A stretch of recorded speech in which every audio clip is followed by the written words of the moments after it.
Titi.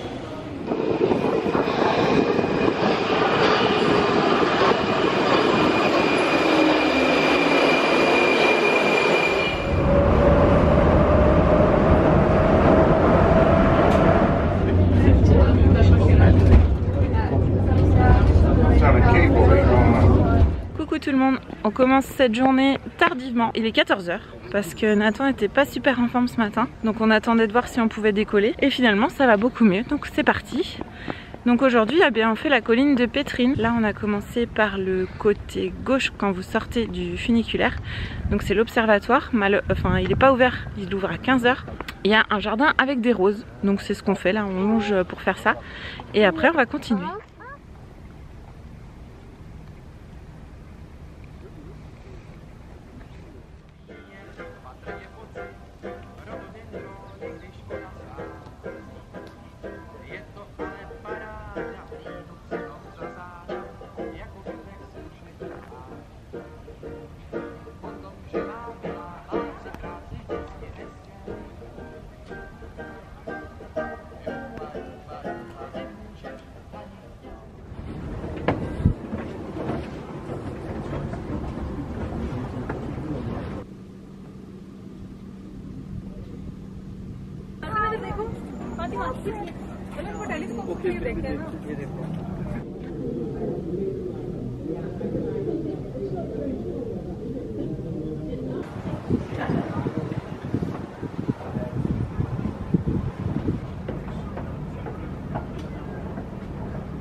Alors, on a visité la tour Pétrine.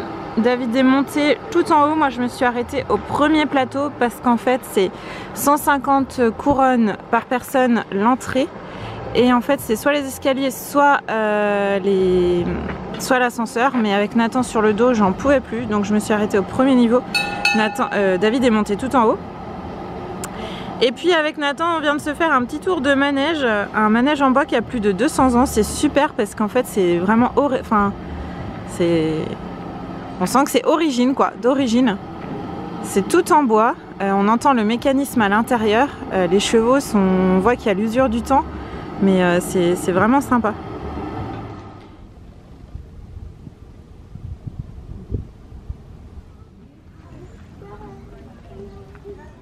On enchaîne les visites avec l'observatoire.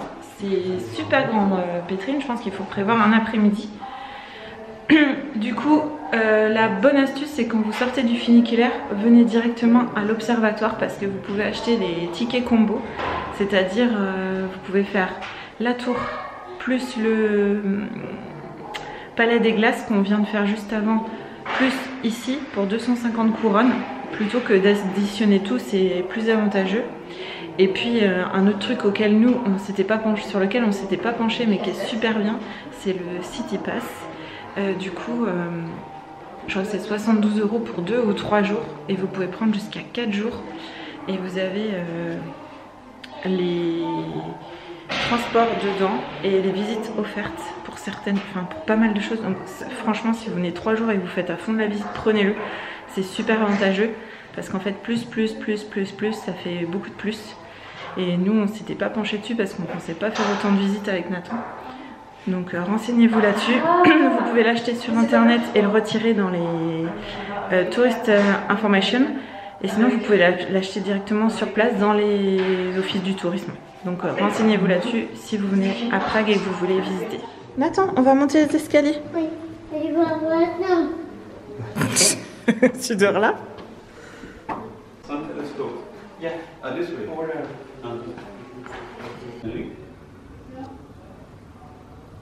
Okay.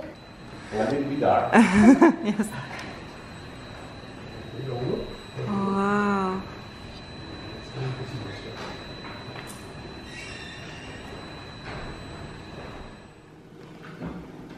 Il y a toute une partie où vous pouvez aller dans les coupoles, c'est sympa. Il y a une observation de jour et une observation de nuit, on peut voir le soleil. Et après, il y a toute une partie explicative. Et dans chaque coupole, il y a un guide qui prend le temps de vous parler. Et si vous avez des questions, c'est vraiment super. Si vous êtes passionné par l'astronomie, n'hésitez pas. Par contre, il faut parler un petit peu anglais hein, parce qu'ils utilisent un petit peu de vocabulaire technique. Mais bon, ils essayent quand même de se mettre à votre niveau, donc c'est vraiment intéressant.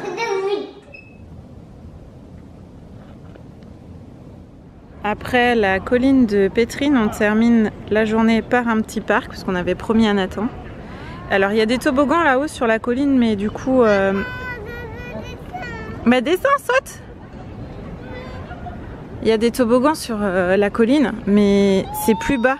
Il fallait qu'on marche beaucoup plus longtemps, donc avec Nathan c'était pas possible. Saute! Oh là là, oh là là, oh là là. Du coup ce soir on va au parc qui ferme normalement à 17 h, mais là c'est encore ouvert, donc je pense que du 1er septembre au 1er avril ou au 30 avril c'est ouvert de 9 h à 19 h. Non, de 9 h à 17 h, et pendant l'été c'est ouvert de 9 h à 19 h. Donc là on pensait que ce serait fermé, mais du coup bonne surprise pour Nathan, c'est ouvert. Et comme on vous l'avait précédemment montré, c'est tout clôturé. Il y a des espaces de jeu pour les petits et les plus grands. Et en plus, il y a une vue magnifique sur le pont Charles. Donc si vous venez à Prague, vous saurez qu'il y a un parc de jeux juste après, côté Malá Strana, en sortant du pont à droite.